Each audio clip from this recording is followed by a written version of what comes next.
Final question paper आप लोगों ने पढ़ लिया कि नहीं पढ़ा अभी तक? मिस मैंने पढ़ा था, मुझे ये पूछना है कि सपोज अगर मैंने पहले फॉल्स अलार्म पे किया है तो अब मैं दोबारा अगर उसी को कंटिन्यू करती हूँ तो लाइक क्या चेंजेस करना है उसमें फिर?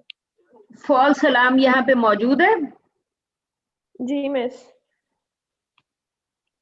क्वेश्चन हाँ, 5। Question 5।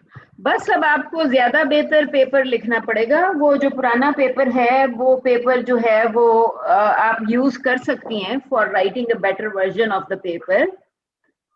Hmm. For writing a better paper आप अपने प्रीवियस पेपर को ही इम्प्रूव कर सकती हैं, क्योंकि आपका जो भी वो आपको शायद पता होगा कि ऑब्जेक्टिव ये होता है कि you submit a better paper each time. या तो मैम आपको या अपना लिटरेचर रिव्यू इम्प्रूव करना पड़ेगा और आपको बड़ी क्लैरिटी से 4-5 आइटम्स आइडेंटिफाई करने पड़ेंगे। वो नेसेसरी इंग्रेडिएंट्स होते हैं हर रिसर्च पेपर के। For instance, there should be a line in your research paper that clearly says कि what is your objective of writing this paper, right?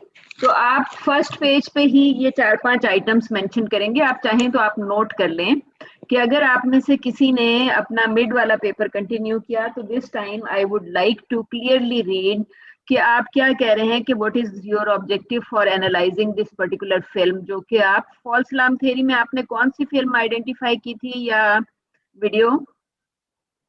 Miss Tom and Jerry था मेरा तो। आपने Tom and Jerry किया था ना, तो आप क्लियरली बताएंगी कि आप आपका ऑब्जेक्टिव क्या है for writing for analysing Tom and Jerry using the false alarm theory. ठीक है, तो आपने 4-5 चीजें बड़ी क्लैरिटी के साथ लिखनी है। एक, आपने अपना ऑब्जेक्टिव क्लैरिटी के साथ लिखना है।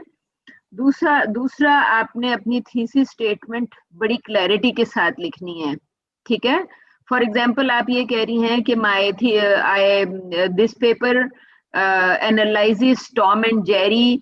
वो जो भी शो था, हर शो का एक नाम होता है, तो उस शो का पर्टिकुलर नेम लिखिएगा थ्रू आउट, क्योंकि अभी तक तो आप लोग टॉम एंड जेरी लिखते रहे थे।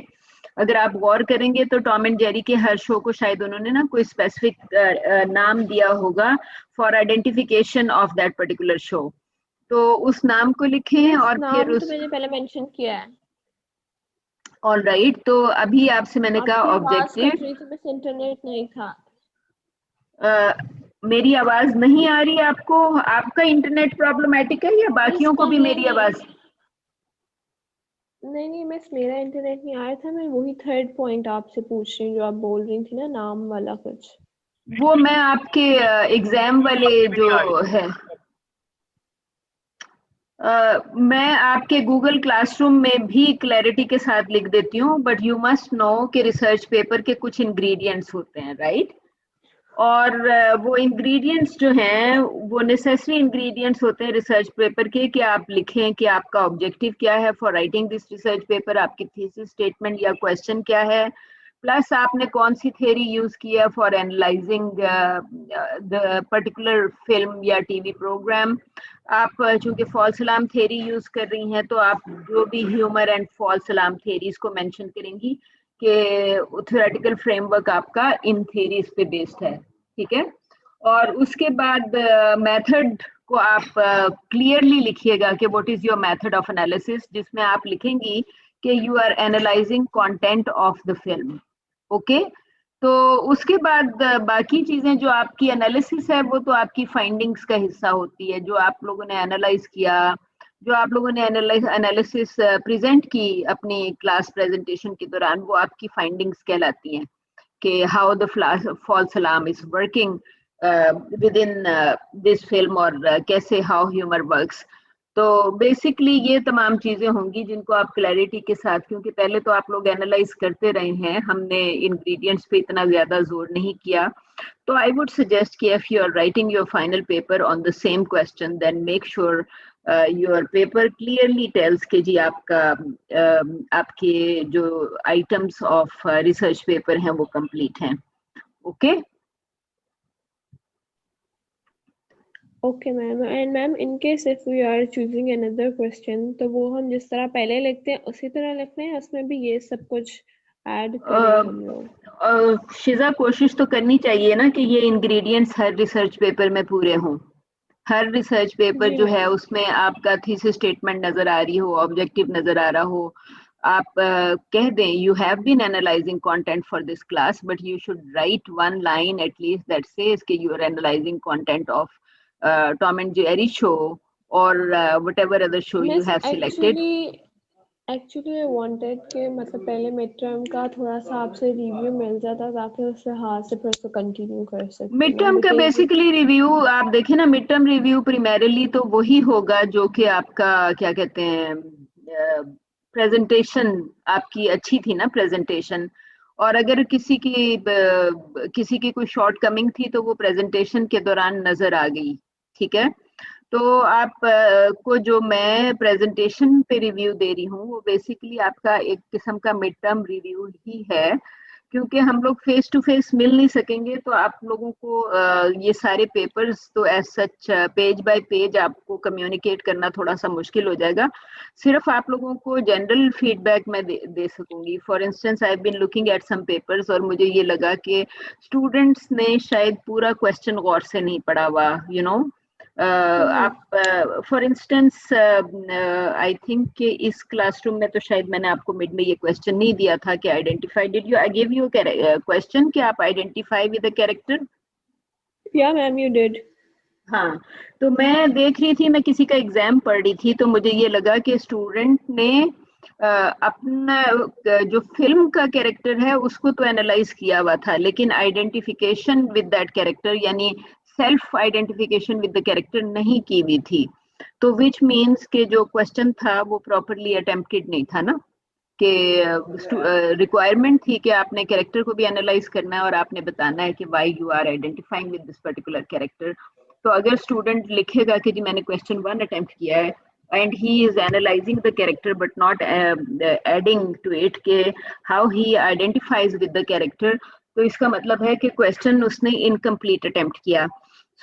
फिर मैंने उसको देखा कि इनकम्प्लीट क्वेश्चन क्यों अटेम्प्ट किया, तो आई रियलाइज कि student never attempted the assignment, क्योंकि पहले ये मैंने असाइनमेंट की फॉर्म में दिया था ना क्वेश्चन। तो जो स्टूडेंट्स असाइनमेंट नहीं करते वो फिर उसको प्रॉपरली नहीं कर पाते।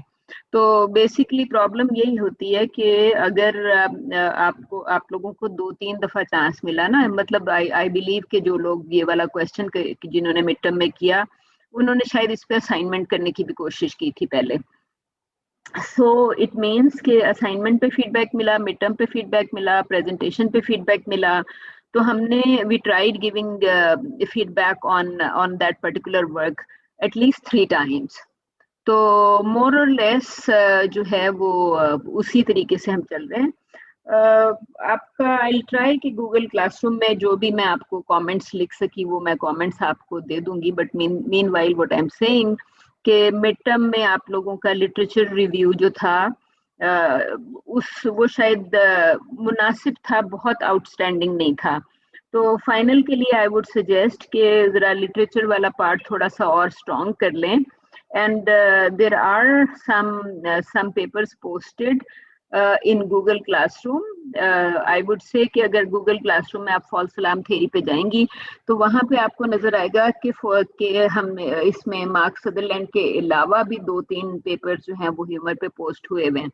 And you can perhaps download more papers on humor online, or you can write to Amir, AAMIR से है आमिर, जो कि BNU का लाइब्रेरियन है, and you can request to him कि जी मुझे आप ह्यूमर के ऊपर 2-3 पेपर्स, आप उसको खुद भी बता सकती हैं कि कौन सा पेपर आपको भेजे। If you are unable to download for any reason you can ask him, you can send him a link of the paper and ask him कि वो आपको लिंक डाउनलोड करके आपको पेपर भेज दे।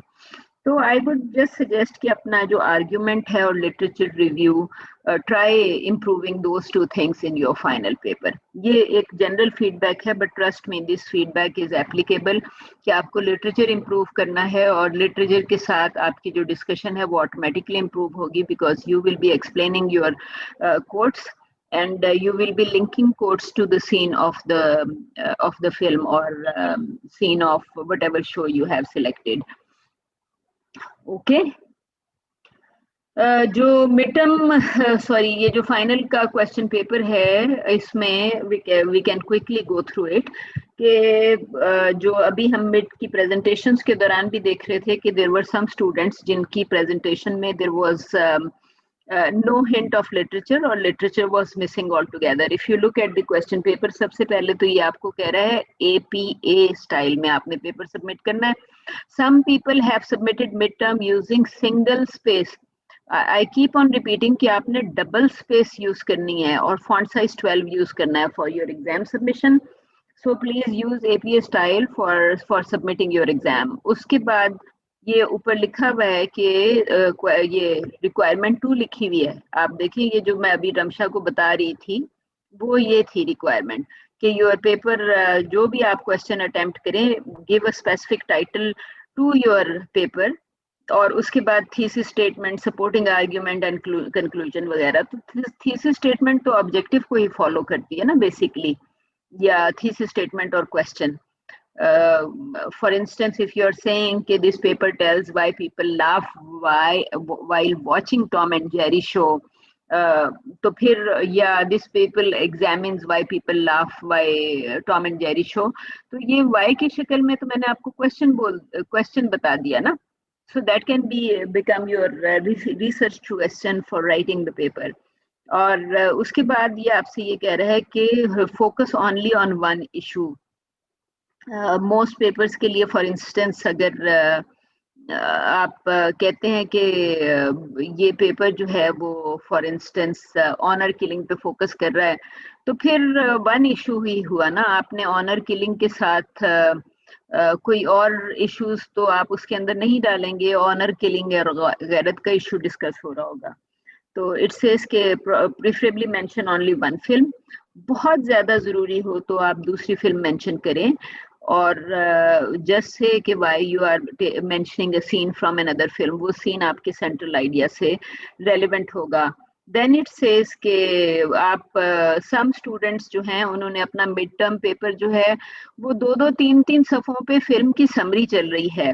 I keep on repeating कि I do not need long summary of the film. I say कि summary of film तो 3-4 लाइनों में खत्म हो जानी चाहिए। You are briefly required to tell कि it's a love story, इसमें 2 characters हैं फॉर इंस्टेंस, और जो ट्रायंगल का जो है वो रीजन क्या है। फॉर इंस्टेंस लड़की अमीर है और लड़का गरीब है, तो डेफिनेटली क्लास सिस्टम की वजह से they can't have a happy, you can't have a happy ending supposedly।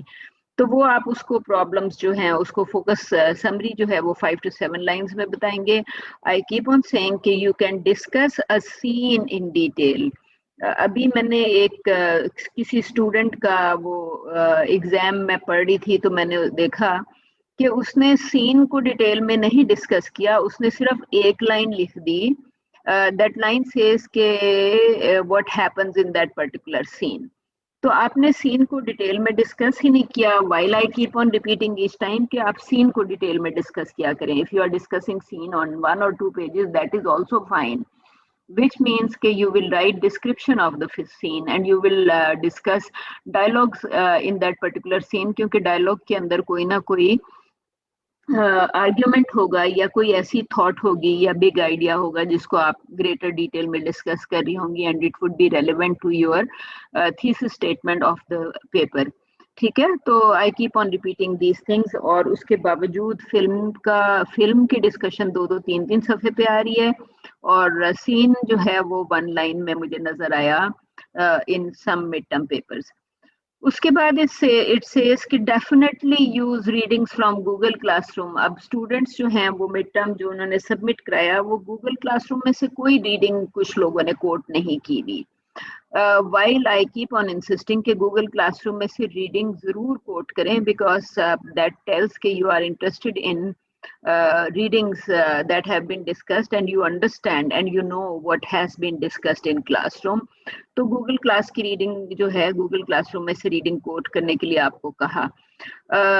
then it says कि literature review, use academic research to support your argument on the issue, quote in text citations।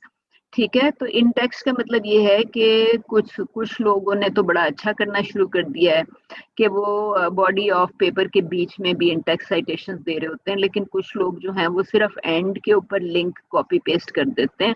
So that is insufficient. I am saying link जो के बजाय इन text citation दें body of paper के दौरान. For instance आपने अगर mark Sutherland का कोई कमेंट उठाया तो देन से Sutherland comma year of writing paper etc. ठीक है, और उसके अलावा your own voice should be clearly heard. और it says कि आप अपने एग्जाम को जो है वो ओवरलोड ना करें. एक सेकेंड होल्ड करिएगा.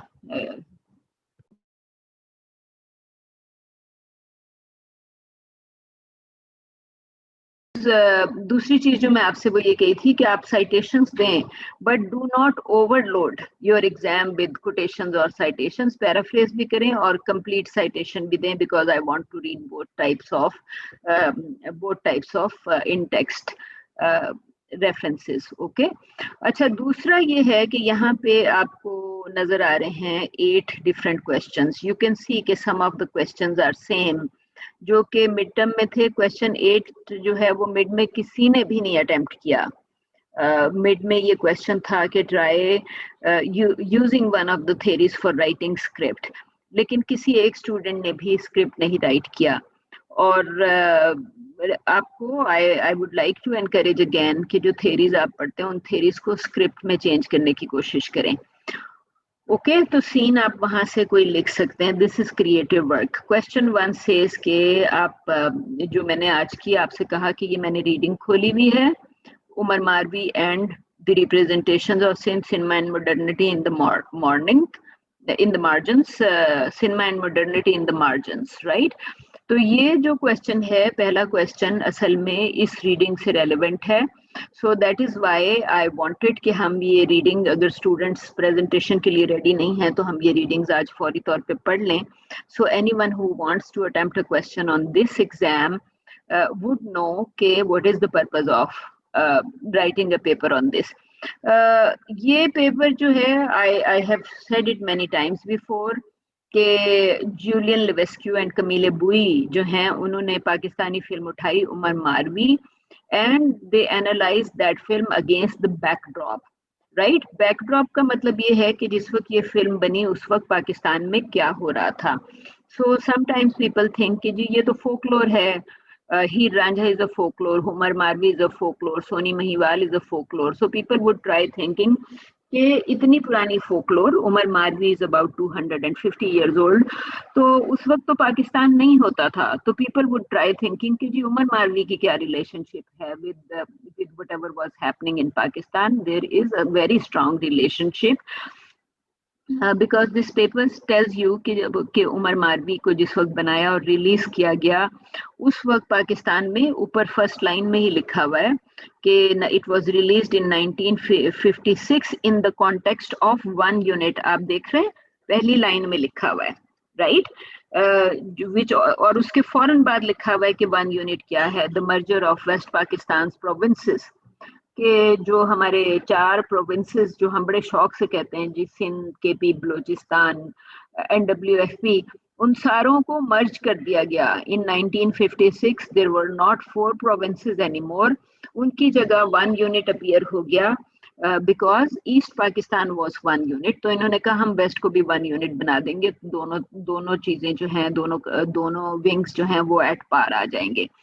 सो Sindhis strongly resisted to the creation of 1 unit because they thought कि उनकी आइडेंटिटी खत्म हो जाएगी अगर प्रोविंशियल आइडेंटिटी खत्म हो गई, सिंध ना रहा, बलूचिस्तान ना रहा, केपी नहीं रहा, पंजाब नहीं रहा, तो फिर आपकी जो पंजाबी आइडेंटिटी है वो खत्म हो जाएगी ना. आप उसके बाद सिर्फ पाकिस्तानी रह जाएंगे. You would no longer say जी I am a Sindhi, I am a Balochi, I am a Punjabi, right. So सिंधियों ने बड़े स्ट्रांगली रिएक्ट किया and immediately produce this film Umar Marvi. So you can understand कि ये जो क्वेश्चन मैंने डाला, ये क्वेश्चन आपको सजेस्ट कर रहा है कि आप Umar Marvi is produced against 1 unit programme of Pakistan, against the backdrop of 1 unit programme of Pakistan. उसी तरह You can think of another film and try thinking के इस फिल्म का backdrop से क्या ताल्लुक है. For instance, a lot of people say कि जो मौला जट है, that was produced in reaction to whatever was happening in Pakistan, which was General Ziaul Haq's martial law. Okay तो विच मीन्स के फिर आपको मौला जट की एनालिसिस के लिए you will have to think about कि ज़ियाउल हक क्या कर रहा था पाकिस्तान में that made someone create a character like Maula जो कि सिस्टम से फाइट करेगा. सो यू अंडरस्टैंड के objective of this question is to analyse a film against the backdrop of Pakistan.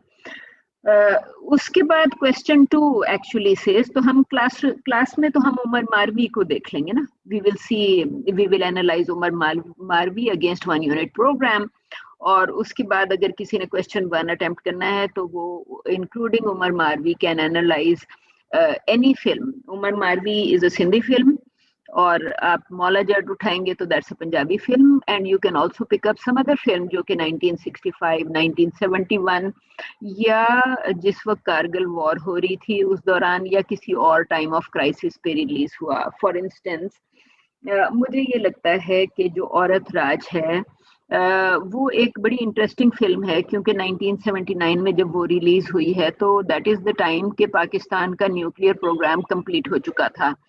सो औरत राज जो है वो मुझे थोड़ी सी बड़ी इंटरेस्टिंग इसी वजह से लगती है कि यू कैन अंडरस्टैंड कि 77 में जब भुट्टो वेंट इन जेल तो उसके बाद तो भुट्टो को जब फांसी हुई तो उसके बाद उसकी बेटी ही आई in 1988, which was 11 years later. So one can try thinking of the relationship between Pakistan's nuclear program, Aurat Raj और वगैरह वगैरह. You can think about it कि ये film actually क्या कर रही है if you can try analyzing the film against the political backdrop. Question 2 कहता है कि आप कोई भी सिंधी पंजाबी या पश्तो फिल्म डिस्कस कर लें. प्लीज रिमेंबर कि ये क्वेश्चन 2 आपको उर्दू फिल्म एनालाइज करने के लिए नहीं कह रहा. इट इज सेइंग कि आपको एक रीजनल फिल्म उठानी है, पाकिस्तानी रीजनल लैंग्वेज फिल्म उठानी है. उस लिस्ट में उर्दू फिल्म शामिल नहीं है. क्वेश्चन 3 सेज कि अभी हमने आज की क्लास में अगर हम ये पढ़ लेते हैं उमर मारवी तो अगली क्लास में वी विल बी अगली 1-2 क्लासेस में we will be looking at one और the other war film. All right. तो क्वेश्चन 4 यहाँ पे आपसे क्वेश्चन 3 जो है क्वेश्चन 3 कह रहा है कि एक फिल्म है विक्ट्री एट सी जो कि 1952 की सीरीज है. This film actually uses original war footage. आपको पता है कि आजकल वॉर्स में जो प्लेन्स जाते हैं उनके ऊपर ड्रोन्स के ऊपर कैमरास लगे होते हैं, राइट. तो world war 2 was the first time जबकि अमेरिकन शिप्स के ऊपर और जापानीज फाइटर प्लेन्स के ऊपर कैमरास लगे हुए थे back in 1930s and 1940s. जब वर्ल्ड वॉर 2 हो रही थी तो अमेरिकन और Japanese were using cameras during the war. तो ये जो victory at sea is edited from original war footage. ठीक है. और ये कोई 26 एपिसोड्स हैं एंड यू मस्ट अंडरस्टैंड कि all those 26 episodes actually look at real war. उसको एडिट करके डेफिनेटली एडिट करके उन्होंने डॉक्यूमेंट्री नहीं बनाई, ड्रामा बना दिया कि फॉर इंस्टेंस अगर आप कह रहे हैं कि किसी एक जगह पे अटैक हो रहा है तो उस अटैक में अमेरिकन आर्मी ने अपने आप को किस तरह डिफेंड किया. तो after world war 2 because second world lost the war तो सारी फुटेज जो है वो अमेरिकन के पास चली गई. तो उन्होंने फिल्म को एडिट करके ये टीवी सीरीज क्रिएट कर दी. और जब वो अटैक कर रहे थे वियतनाम पे तो this series was released on TV at the time ताकि नेशनलिज्म जो है वो पब्लिक में इंक्रीज हो एंड पीपल सपोर्ट. जिस तरह हम पाकिस्तान जिंदाबाद के नारे लगाते हैं, अमरीकी जो हैं वो लॉन्ग लिव अमेरिका के नारे लगाते रहे. सो that's how the film was used. फिर एक और फिल्म है, ये भी वियतनाम वॉर की है. यू वुड नो कि वियतनाम वॉर जो है वो मिड 1970s में, अराउंड 1976 खत्म हो चुकी थी, राइट। लेकिन ये 2015 में इसको कैनेडी नाम है इसका फिल्म मेकर का, she found some footage of Vietnam war, जिसको उस एंड शी फेल्ट के nobody had seen that footage before, so she made a new documentary the last days in Vietnam. 2015 की रिलीज है। तो आपको मैं ये दो चीजें तो मैं आपको यहाँ क्लासरूम में पढ़ा दूंगी, but after teaching these two about these two films, मैंने आपसे क्वेश्चन ये कहा है कि आप कोई पाकिस्तानी फिल्म या ड्रामा या कोई भी चीज उठा लें जो कि 1971 वॉर, 1965 वॉर और other proxy war between India and Pakistan देख रही हो, and you can analyse that particular film और drama to answer question number 3, right.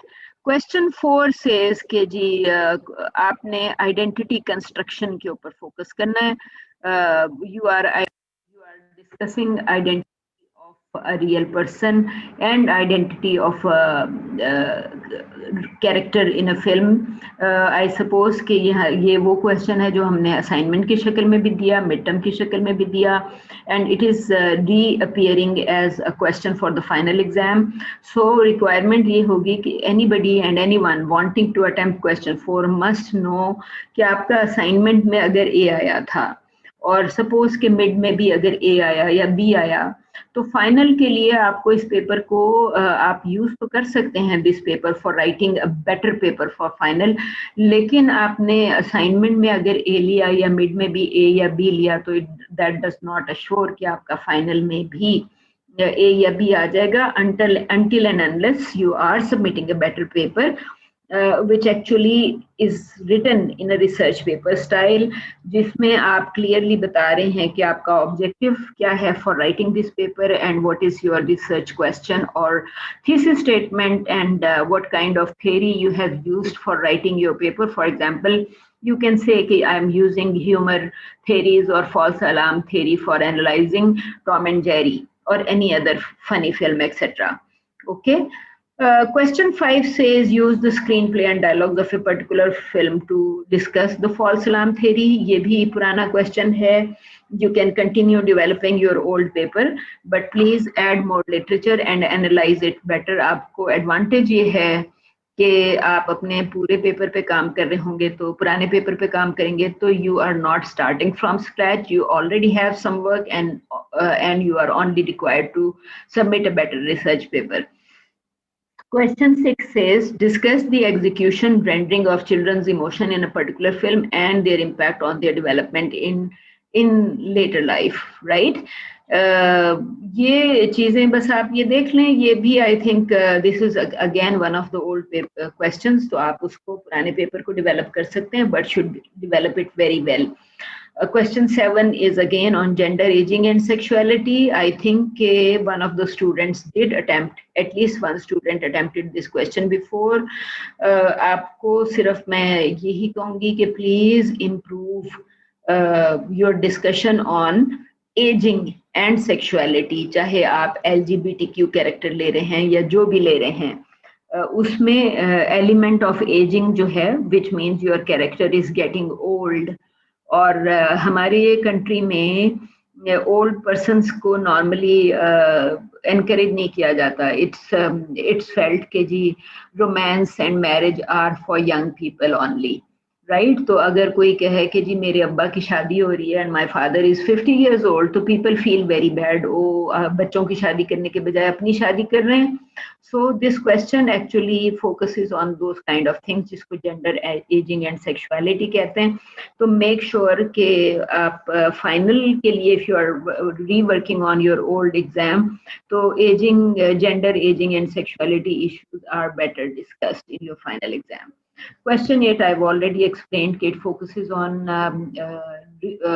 creative writing. You are required to write script using a theory which was discussed in classroom. No other theory, but the theory that was discussed in classroom. Any question about the final exam? No, ma'am.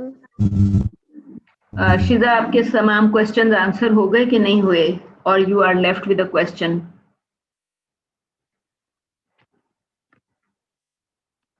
Anyone else? कोई question है about the exam? No, ma'am. Ma'am All मैंने ये right. पूछना था ma'am, जी जी Can you hear me? बताइए। मैंने ये जी जी। पूछना था मैंने ये पूछना था, जो आपने वॉर वाली मूवी का कहा है, इसके अंदर हमने एग्जैक्टली हमने एनालाइज करना क्या है? सुहेब, ऐसा है कि जिस तरह आपने फॉल्स अलार्म में सीन्स एनालाइज किए और फॉल्स अलार्म थ्योरी यूज की, उसी तरह आप वॉर वाली फिल्म के सीन्स एनालाइज करेंगे और जो भी आप डिस्कस कर रहे होंगे उससे रेलिवेंट कोई थ्योरी इस्तेमाल करेंगे। आई जस्ट सेड कि मैं आपको दिखा देती हूँ, यहाँ पे आपके पास गूगल क्लासरूम में यहाँ पे अगर आप जाते हैं तो let's look at this. I said कि आपने थोड़ा सा लेट ज्वाइन किया था। आई सेड कि उमर मारवी, मैं मेरी कोशिश है कि आपको ये सेमेस्टर ख़त्म होने से पहले ये फोकलोर की हेडिंग के अंदर पड़ी हुई है। I hope you can C this page. यहाँ पे पड़ी हुई है उमर मारवी की रीडिंग, राइट? तो आई वांट कि मैं आपको ये रीडिंग अर्लीस्ट पढ़ा दूं so you can use it for attempting your mid term exam if you want to attempt this question. इसके बिल्कुल नीचे नेक्स्ट पड़ा हुआ propaganda, nationalism and war. Can you see this page, Suhaib? Yes ma'am, I can see. Okay, आपको नजर आ रहा होगा सबसे ऊपर लिखा हुआ है दी एटॉमिक कैफे, राइट? ये इसमें एक आर्टिकल पड़ा हुआ है एटॉमिक वॉर के ऊपर, और इस आर्टिकल के अलावा यहाँ पे इस आर्टिकल के अलावा आप देख रहे होंगे कि ये बहुत छोटा सा आर्टिकल है। This is a 2 page article, okay? बहुत छोटा सा आर्टिकल है, लेकिन अगर आप यहाँ पे वापस जाएंगे तो यू वुड रियलाइज कि यहाँ पे इसके अलावा ये कंप्लीट आई मैगजीन भी पड़ा हुआ है, राइट? तो ये जो आर्टिकल डिस्कशन के लिए पड़ा हुआ है ये छोटा है, ये 2 पेज है, लेकिन ये कंप्लीट जर्नल, ये पूरा जर्नल एटॉमिक वॉर पे फोकस कर रहा है। इसका मतलब है कि इसके अंदर कोई 10-15 आर्टिकल्स तो जरूर होंगे if it is 100 page journal. तो इट मीन्स कि आप उसमें काफी सारी चीजें, इस आई मैगजीन लिखा हुआ है, इसको अगर आप खोलेंगे तो आपको इसमें बेशुमार आर्टिकल्स मिलेंगे। तो you can use material from here और you can download something else from इस टॉपिक पे तो आपको बेशुमार चीजें और भी मिल जाएंगी। ये आपके सामने मैंने खोला, ये आई मैगजीन का इशू, और आप देख सकते हैं कि इसके टोटल 54 पेजेस हैं, राइट? तो these pages actually discuss papers by different authors जो कि एटॉमिक वॉर पे, चूंकि 70 इयर्स ऑफ वॉर कंप्लीट हो गए थे 2015 में, तो बहुत सारे लोगों ने एटॉमिक वॉर पे जो पेपर्स लिखे थे वो इसमें पब्लिश हुए थे। तो आप फिल्म के सीन्स को उससे रेलिवेंट लिटरेचर के अगेंस्ट डिस्कस करेंगे, राइट? उसके बाद ये जो अभी मैंने आपसे कहा, फॉर इंस्टेंस विक्ट्री एट सी का मैं जिक्र कर रही थी कि ये ओरिजिनल वर्ल्ड वॉर 2 फुटेज है। तो यू कैन सी कि ये यहाँ पे ये आपके सामने एक रीडिंग खुल रही है। ये बहुत छोटी सी रीडिंग है। इसमें ये सॉरी आप इसमें if you keep going down you would realise कि ये एक टीवी सीरीज है जिस पे लिखा हुआ है victory at sea, paradox of objectivity immersed in hard hitting action. तो ये वी साइन आपको नजर आ रहा है, समंदर में अमेरिकन शिप्स हैं और ऊपर से जापानीज कैमिकाज फाइटर प्लेन्स जो हैं वो अटैक कर रहे हैं। तो बेसिकली अगर आप इस बाकी के आर्टिकल को अगर आप पढ़ लेंगे तो ये आपको बता रहा है कि this TV series 26 episodes fiction style episodes हैं, डॉक्यूमेंट्री स्टाइल एपिसोड्स नहीं हैं। These episodes are edited from real war footage, right? और रियल वॉर फुटेज में कि अमेरिकन शिप्स के ऊपर जापानीज कामिकाज फाइटर प्लेन्स जो कि सुइसाइड बॉम्बर्स हैं आके अटैक करते हैं, तो अमेरिका अपने आप को कैसे डिफेंड करता है। तो ये फिक्शन स्टाइल में उन्होंने एडिट कर दी रियल वॉर फुटेज। तो बेसिकली जो आपका क्वेश्चन था उसका यही जवाब है कि आप विक्ट्री एट सी का सीन डिस्कस कर सकते हैं। आपको अगर आप विक्ट्री एट सी पिक करेंगे तो फिर आपको लास्ट डे इन वियतनाम शायद नहीं चाहिए, आपको पाकिस्तानी वॉर्स भी नहीं चाहिए। ऑल इट इज सेइंग कि आपने पिछली दफा एक फॉल्स अलार्म थ्योरी और ह्यूमर को डिस्कस किया था, इस दफा आप वॉर को डिस्कस कर लेंगे and scenes from a war film instead of scenes from a funny film और अ फनी टीवी शो और from Tom and Jerry. Ma'am ma'am जी जी मैं सुन हम रही हूँ। हम एक पेपर के अंदर मुख्तलिफ वॉर्स के सिनारियोस को कर सकते हैं डिस्कस, और उसके ऊपर मूवीज जो बनी है। नहीं, आपको यहाँ पे मूवीज के नाम दिए हुए हैं। अच्छा यहाँ पे अगर आप पेज पे देखेंगे, इसने कहा है कि आप विक्ट्री एट सी को डिस्कस करें। इसने कहा है कि आप विक्ट्री एट सी के बजाय लास्ट डेज इन वियतनाम को डिस्कस कर लें। और देन इट सेज कि अगर आपको ये अगर विक्ट्री एट सी नहीं डिस्कस करनी, लास्ट डे इन वियतनाम नहीं डिस्कस करना, तो ये आपको कह रहा है कि आप कोई भी ड्रामा या फिल्म उठा लें जिसमें पाकिस्तान की 1971 वॉर हो या something that has a 1965 war. ठीक है, फॉर इंस्टेंस मैं आपको एक पाकिस्तानी फिल्म है, मेरा ख्याल है उस फिल्म का नाम हमराही है। ठीक है, 1966 की फिल्म है हमराही, जिसके बैकड्रॉप में 1965 वॉर है, क्योंकि there is a girl, village girl, and she knows कि इंडिया और पाकिस्तान की जंग हो रही है, तो शी सेज कि मैं तो लाहौर जा रही हूँ and want to become a nurse, के सोल्जर्स जो जख्मी होके आते हैं, she wants to help them. अब पाकिस्तानी फिल्म वॉर पे तो ज्यादा फोकस नहीं करती, that's actually a love story Hamrahi, जिसके बैकड्रॉप में 1965 वॉर है। तो वो लड़की गांव से शहर आ जाती है, पीछे से उसके पेरेंट्स तो होते नहीं है, उसका छोटा भाई रह जाता है उसके चचा के पास, एंड वन नाइट उनके घर में आग लग जाती है। तो जो बच्चा है उसके बाद ही survives but he becomes blind. ठीक है, और चाचा की डेथ हो जाती है। तो वो बच्चा जो है फिर वो लाहौर आ जाता है and he is looking for his sister. तो यू कैन अंडरस्टैंड कि वो एक्चुअली लव स्टोरी है और उसमें ये मौजूद है। तो ऑल इट इज सेइंग कि आपको यहाँ पे इसमें कुछ कंडीशंस दी हुई हैं, you can not pick just any war or any film, it says victory at sea or last days in Vietnam और 1971 और 1965 और something some other war that is, जैसे एक इंडियन फिल्म है मैं हूं ना, शायद आपने देखी भी हो, देखी हुई है मैं जी हूं ना, राइट? जी जी तो यू कैन से कि जो मैं हूं ना है वो प्रॉक्सी वॉर है बिटवीन इंडिया एंड पाकिस्तान। जी। तो क्वेश्चन 3 जो है वो आपको कुछ कंडीशंस बता रहा है कि आपने इस तरह की फिल्म सिलेक्ट करनी है। ठीक है मैम। ठीक है, it can't be any war film, it has to be a specific war film meeting any of these conditions. ये 4-5 कंडीशंस यहाँ पे लिखी हुई हैं, इनमें से कोई एक कंडीशन मीट कर रही हो, so that should be fine. Okay okay, any other question on? जी जी यासिर। मैम मैंने आपसे ये पूछना था कि जो आप कह रही हैं कि अगर हम जो है वो मिड टर्म वाला क्वेश्चन करते हैं तो उसको हम पेपर को डेवलप करेंगे, तो मैम हाँ, डेवलप करने से मतलब मैं समझा नहीं कि आपकी क्या मुराद है।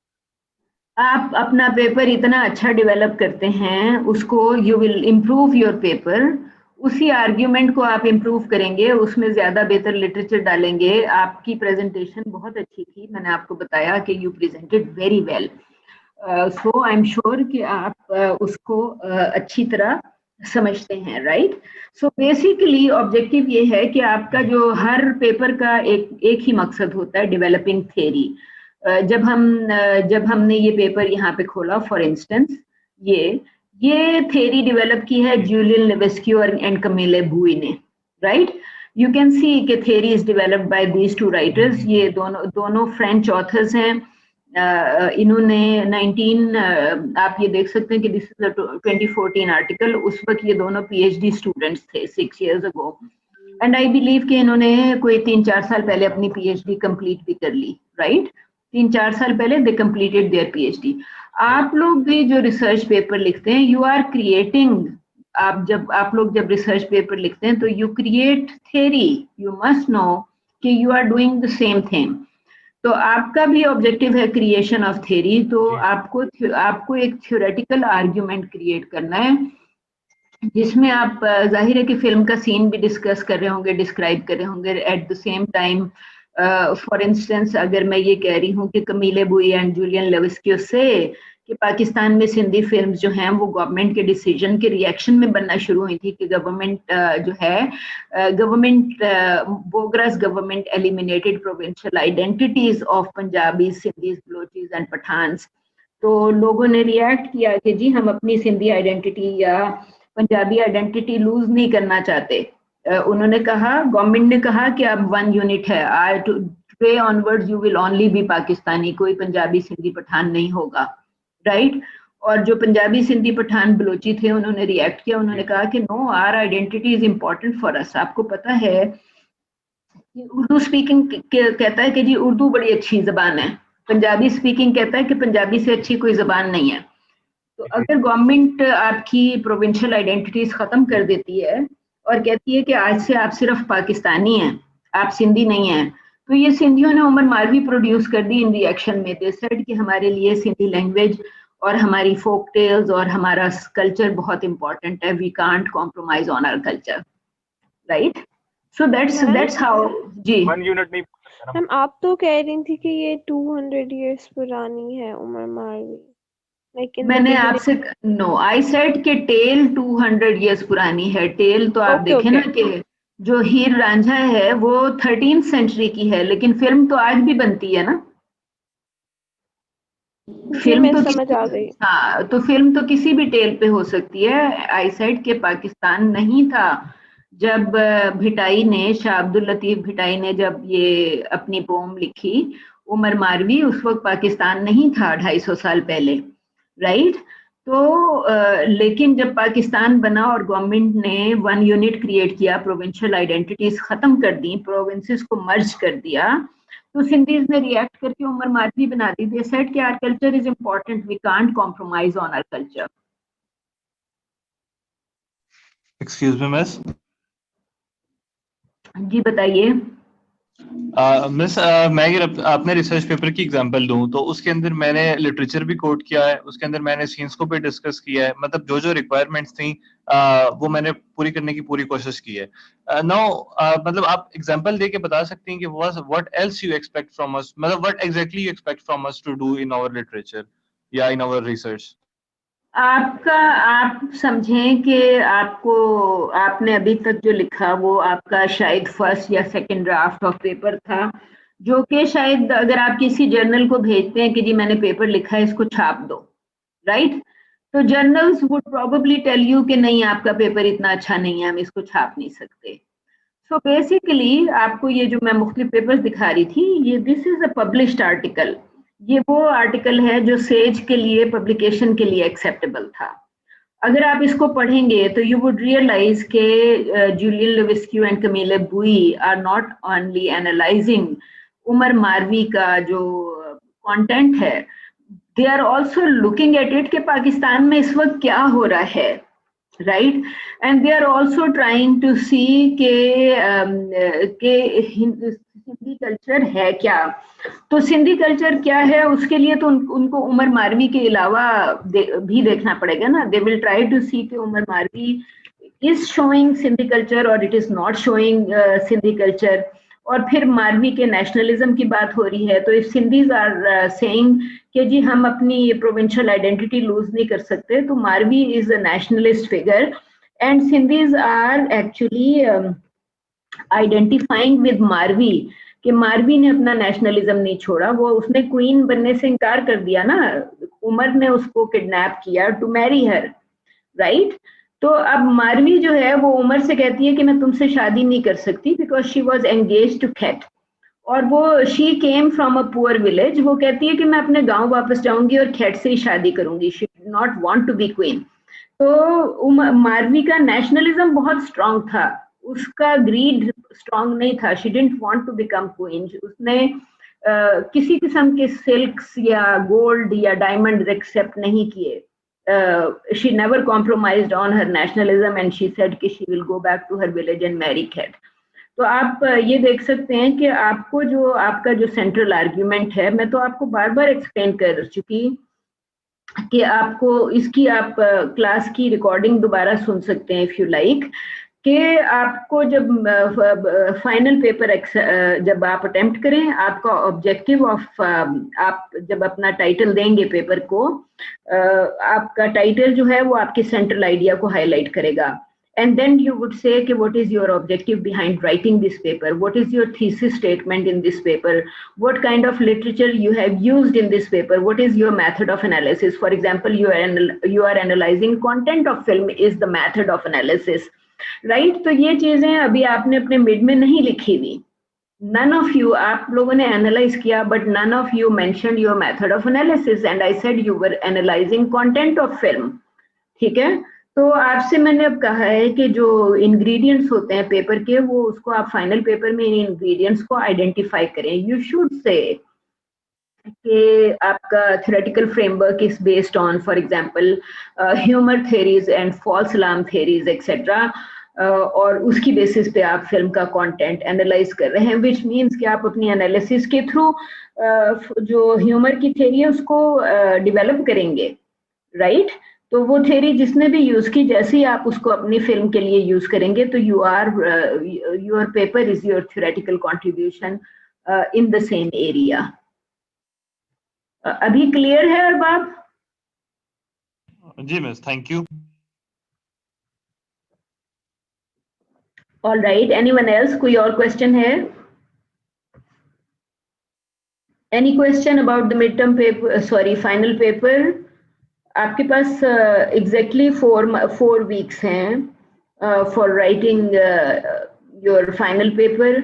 अगर आपको ज़रूरत हो तो आप जो हैं यू कैन सी के 21st, 28th, 4th and 11th, तो आपको 4 मंडेज फ्रॉम नाउ आपके पेपर की सबमिशन है. अगर आप में से किसी को कोई भी चीज़ डिस्कशन करनी हुई, आई सजेस्ट कि आप मुझसे जूम मीटिंग कर लीजिएगा to discuss any of your point if you like.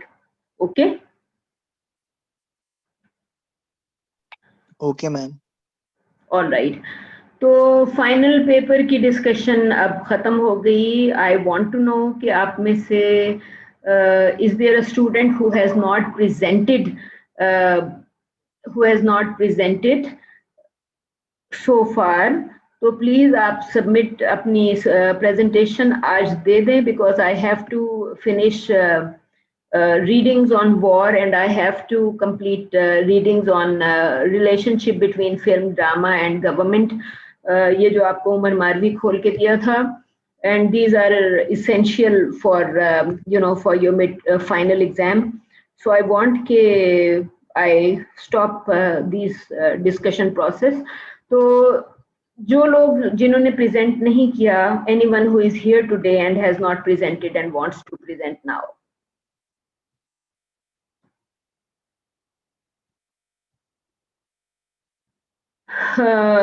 यहाँ पे Afshal, are you present? Abu Bakar, Afshal, Andrew Davidson, आपने इस क्लास में प्रेजेंट नहीं किया हुआ? यस मैम, मैंने इस क्लास में प्रेजेंट नहीं किया हुआ, और मैम मेरी प्रेजेंटेशन रेडी नहीं है अभी. अगर आप नहीं प्रेजेंट करेंगे तो यू विल लूज 10 मार्क्स. हमें 3 हफ्ते हो गए प्रेजेंट करते हुए. यू मस्ट नो कि हम इसके ऊपर मजीद टाइम नहीं दे सकते प्रेजेंटेशंस को. दूसरी क्लास में मैंने प्रेजेंटेशंस का टाइम खत्म कर दिया, right? People can not present any more. उनको अपनी रिकॉर्डिंग भेजनी पड़ेगी और उसके बाद क्वेश्चन आंसर के लिए आना पड़ेगा. तो अब प्रॉब्लम ये है कि अगर आपको, तो यू शुड प्रेजेंट टुडे. आप मिड टर्म पेपर खोल के प्रेजेंट कर दें. मैम बेसिकली मैंने 8th क्वेश्चन अटेम्प्ट किया था, जिसमें you ask us to write a script for a child programme. Okay, and तो मैम मैंने वो सबमिट तो करवा दिया हुआ है, लेकिन मेरी प्रेजेंटेशन इसकी तैयार नहीं है. मुझे नहीं, आपने all you have to do you read your story to students. मैं वहां से खोल देती हूँ, आप सुना दें आपने क्या स्टोरी लिखी थी. It was a creative exercise. Question 8 जो है वो तो एक क्रिएटिव एक्सरसाइज थी ना. तो would you like to read your story to students now? Ma'am I don't know. बाकी लोग जो हैं वो Abu Bakar is absent, he is always absent somehow. Arfa Aamir, she is not in. Ma'am इन लोगों ने विड्रॉ कर दिया है। मैंने विड्रॉ कर दिया था। अच्छा, इन्होंने विड्रॉ कर लिया। किसने विड्रॉ किया है? अरफा, ईमान, फरीना, फातिमा, मोइज, मोहम्मद। अच्छा शिजा, आप मुझे व्हाट्सएप ग्रुप में नाम लिख देती हैं स्टूडेंट्स के जिन्होंने विड्रॉ किया है? बस मैं मैसेज वहाँ पे नहीं कर सकती, मैं आपको मैसेज कर दूँ बिकॉज वहाँ पे हाँ हाँ, मैं आपसे यही कही थी कि आप मुझे मैसेज कर ओके दीजिएगा। मैम। तो यू आर सेइंग कि ठहरे, मैं यहाँ से अभी बल्कि आप कह रही हैं अरफा, ईमान, मोइज ने, 3 लोगों ने। फरीना, फातिमा। अच्छा, इन मोहम्मद। अच्छा, 5-6 लोगों ने विड्रॉ किया है। जी मैम। अच्छा, रिदा और नुमान तंजील ने भी किया है। रिदा, नुमान, अहमद, तंजील। एक सेकंड, मैं यहाँ पे ना अपने पास नोट कर लेती हूँ, आप जरा मुझे दोबारा बताइएगा, ठीक है, ताकि आपको मुझे मैसेज ना करना पड़े। आप कह रही हैं कि अरफा नंबर 4, नंबर 5, नंबर 6। एक सेकंड,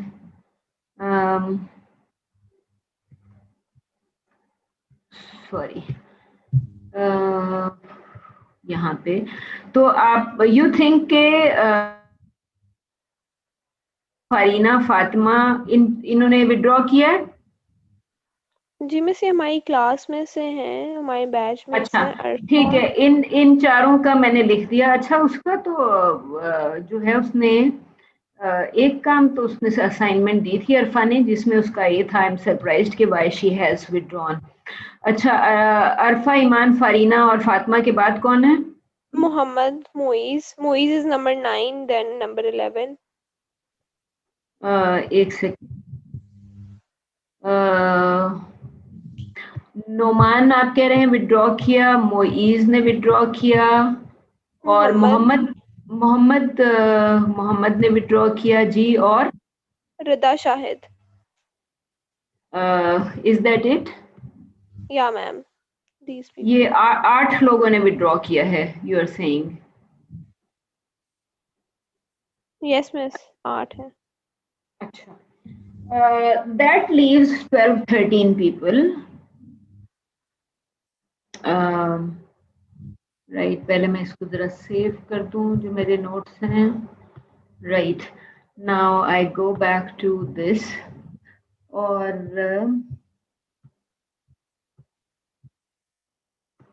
ऑल राइट, तो यहाँ से मैं इनके नाम रिमूव कर रही हूँ। ये मैंने सही नाम सिलेक्ट किए for removal? Yes miss. Moiz, yes. Mohammad, yes. और रिदा एंड नुमान, नंबर 16। जी miss. All right, okay. So बाकी जो लोग हैं, जी बाकी लोग जो नाम यहाँ पे लिखे नजर आ रहे हैं, anyone who is present and wishes to present, अगर आप प्रेजेंट नहीं कर सकते तो I am starting a new reading, और प्लीज नो कि फिर आप लोग प्रेजेंट नहीं कर सकेंगे।